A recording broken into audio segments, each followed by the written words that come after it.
Bismillahirrahmanirrahim. Assalamualaikum warahmatullahi wabarakatuh. Salam sejahtera, salam hari raya. Salam pertanian semuanya. Okey, jadi alhamdulillah. Jadi hari ini saya nak mengulas mengenai 5 sebab kenapa bunga selalu gugur. Okey, bila sebut pasal bunga ni selalu sangat gugur dan ianya menjadi satu kekecewaan pada kita. Apatah lagi jika pokok yang kita tanam tu kelihatan sangat subur.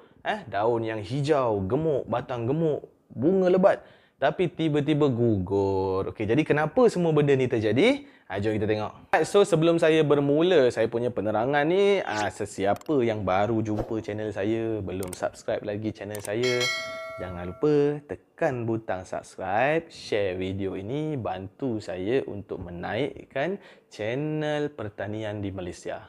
Sebab yang pertama adalah pendebungaan itu sendiri. Okey, jadi macam yang saya cakap tadi, persenyawaan. Okey, jadi apa-apa saja persenyawaan di antara bunga jantan dan bunga betina jika menjadi, ia akan terhasil menjadi buah lah. Okey, jadi persenyawaan ini dilakukan oleh ejen pendebungaan. Jadi apa dia ejen pendebungaan? Yang biasa, yang common, ejen pendebungaan yang biasa yang terdapat di sekeliling kita adalah lebah kelulut, kita ada semut, lepas tu kita ada lalat. Lalat pun boleh juga. Kerengga pun ia juga.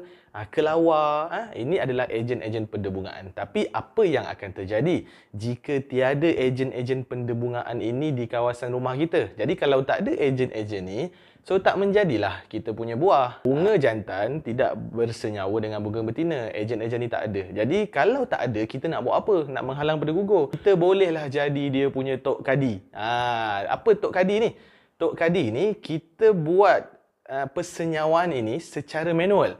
Sebagai contoh apa yang saya selalu buat lah di pokok labu dan tembikai. Saya akan ambil bunga jantan, saya akan cabut bunga jantan tersebut dan saya akan lumur-lumurkan dia punya debu-debu tu pada bunga betina seawal pagi, sekitar jam 7 sehingga jam 9 ke 10 macam tu.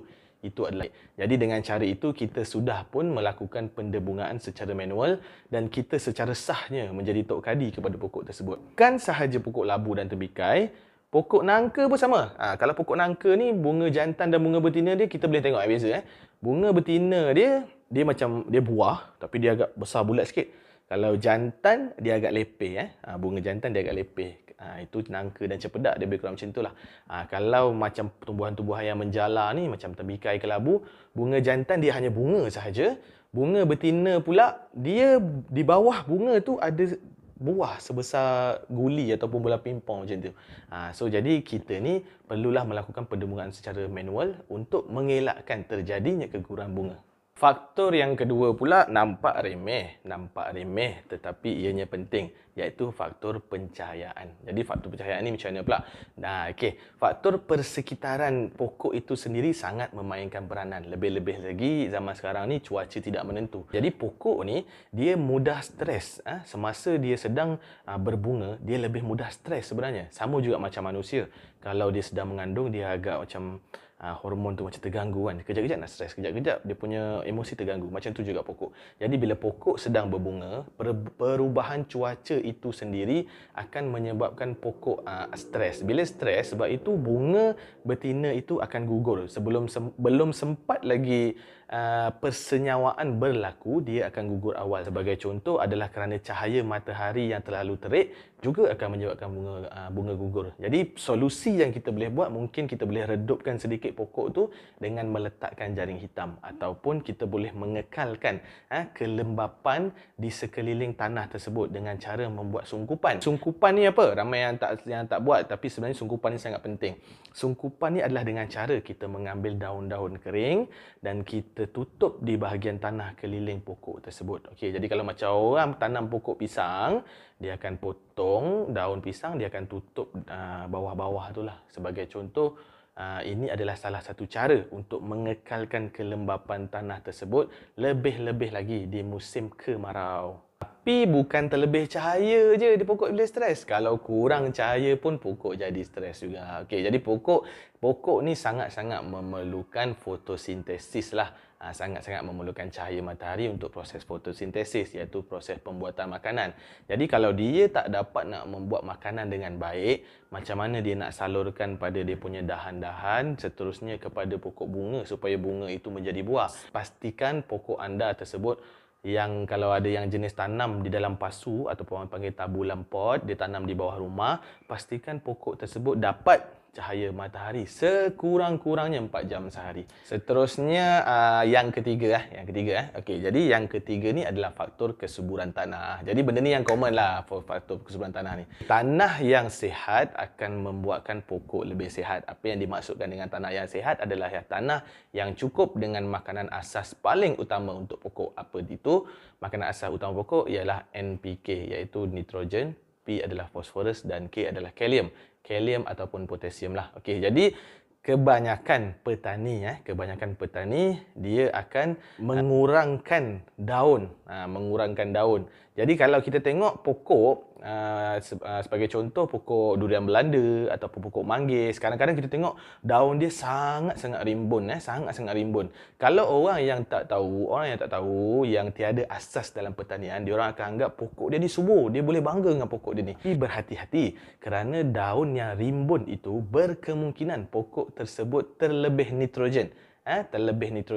Nitrogen adalah untuk perkembangan daun lah, hijau. Nitrogen ni untuk hijau. Jadi untuk bunga dan buah, kita memerlukan kandungan kalium yang tinggi, iaitu potasium. Ada sesetengah petani akan buang sikitlah daun-daun tu supaya pokok ini lebih fokus memberi makanan kepada buah. Jadi keadaan kesuburan tanah ini yang akan memberikan tenaga pada pokok. Pokok ni ada kemampuan dia sendiri. Kalau makanan dia banyak, dia mampu nak tampung buah yang banyak.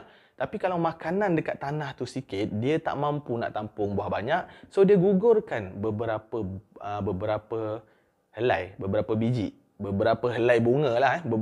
bunga supaya dia tak terseksa nanti. Apa yang kita boleh buat semasa dalam proses pokok tu sedang berbunga, pastikan tanah-tanah tu cukuplah dengan nutrisi-nutrisinya. Lebih-lebih lagi unsur kalium lah. Cari baja yang tinggi unsur K. Macam 12, 12, 21, 13, 27, macam-macam sekarang. Yang penting cari unsur K kat belakang tu yang tinggi. Ataupun boleh guna juga baja folia. Jadi baja folia ni baja semburan. Kita bantu. Mungkin akar dia agak lambat untuk mencari makanan ataupun mungkin baja tersebut terikat di dalam tanah. Jadi dengan cara folia ini kita akan membantu pokok menyerap makanan melalui liang-liang di dalam daun dan juga batang.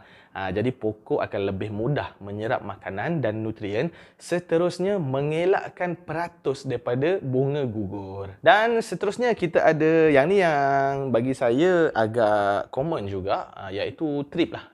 Trip ni ataupun lebih kita cakap serangga lah. Serangga ini adalah salah satu musuh utama petani lah ataupun penanam pokok. Jadi trip ni yang jadikan dia masalah, dia ni kecil. Kita susah nak tengok dia. Kalau guna kantar baru boleh nampak lah bentuk trip tu macam mana. Dia akan masuk ke dalam kuduk-kuduk bunga tu dan dia akan mula makan kelopak-kelopak bunga. Jadi kalau kelopak-kelopak bunga tersebut telah dimakan, macam mana bunga jantan ni nak bersenyawa dengan bunga betina? Jadi persenyawaan tidak terjadi, jadi buah pun tidaklah terhasil. Jadi serangga juga memainkan peranan yang sangat besar dalam memastikan buah ini gugur ataupun menjadi. Jadi kalau daripada awal bunga tersebut telah dirosakkan, persenyawaan di antara jantan dan betina tidak menjadi, sebab tu bunga gugur tak jadi buah. Jadi apa yang kita boleh buat? Kita boleh sembuh dengan racun serangga. Jadi kalau anda memilih untuk menggunakan racun organik, macam-macam boleh guna.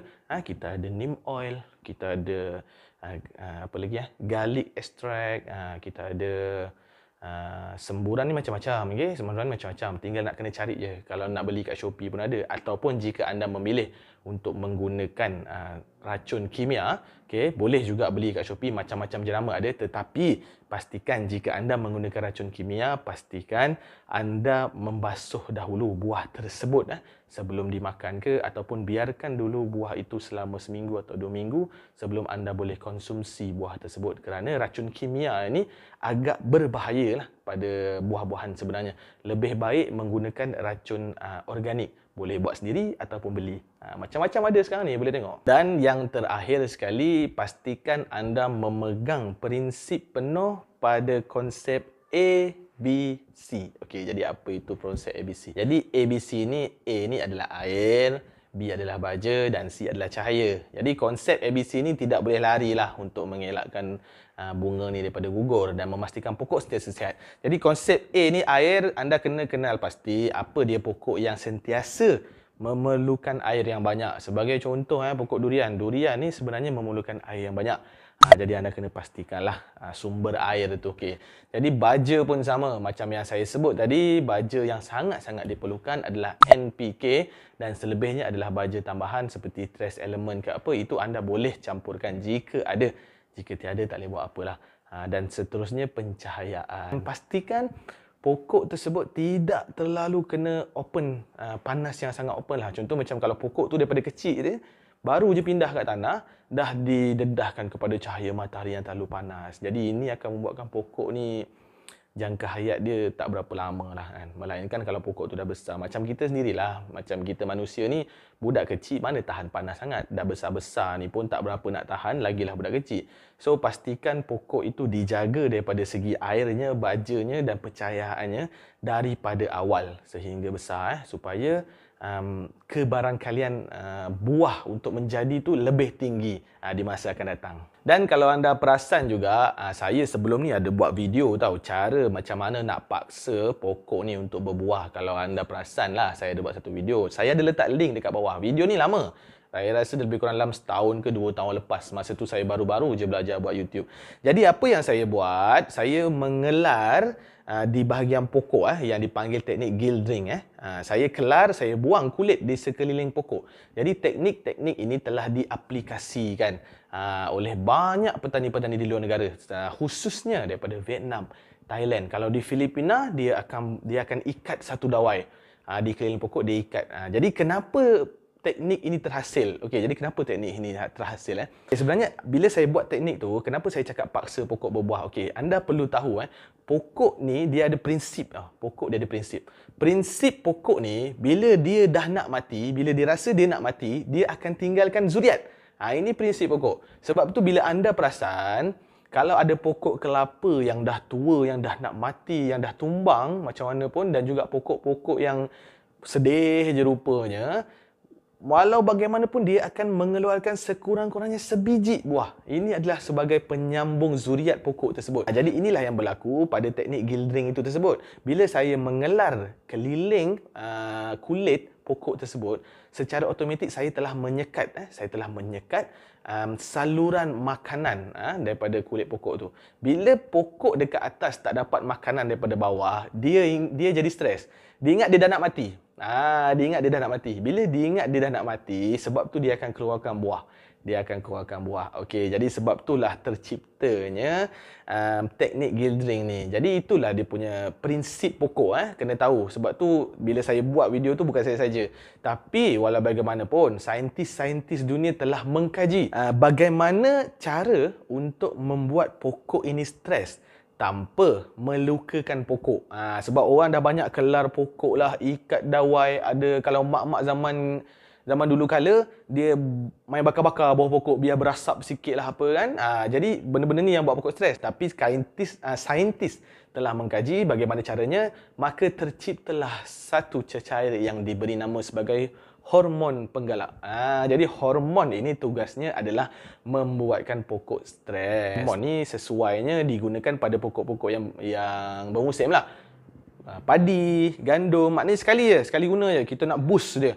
Kalau pada pokok-pokok buah-buahan, dianya kurang sesuai. Kerana apa kurang sesuai? Kerana hormon ni akan memendekkan jangka hayat pokok. Yelah, bila musim ni kita sembuh, dia stres, berbuah. Lepas tu musim depan kita sembuh, dia stres lagi berbuah. Habis kalau dia stres, dia rasa dia dah nak mati, lama-lama dia pun mati terus. Jadi inilah kekurangan hormon. Okey. Walau bagaimanapun, masih banyak lagi faktor-faktor minor yang orang cakap. Macam yang saya ulas tadi tu faktor major lah. Penbungaan, baja kurang, air kurang, cahaya kurang tu major. Yang minor ni sebagai contoh adalah mungkin kerana di kawasan tersebut serangga yang berbeza-beza dan juga struktur tanah yang berbeza-beza. So kita kena pandai baca. Sebagai contoh kalau kita tahu tanah tu memang tak sesuai nak tanam durian kan. Sebagai contoh kalau tanah liat memang tak sesuai tanam durian. Kebarangkalian untuk berbuah pun susah. Biasa berbunga banyak tapi tak nak berbuah. Jadi kita sendiri sebagai petani sebenarnya kena kreatif, okey? Kena kreatif. Barulah kita akan dapat hasil yang lumayan. Jadi asas dalam pertanian itu sangat penting. Tapi kalau tak tahu tak apa, kita belajar sikit-sikit, sama-sama kita kongsi ilmu. Saya pun bermula pada kosong juga. Saya pun bertanya dengan yang lebih pakar dan saya baca-baca, saya aplikasikan. Dah berjaya, baru saya akan kongsi dengan masyarakat. Okey, jadi alhamdulillah selesai sudah satu penerangan pada hari ini. Teruskan bersama saya, menyokong saya di Wong Jawa Official. Bantu saya untuk mencecah 100,000 subscriber. Assalamualaikum warahmatullahi wabarakatuh.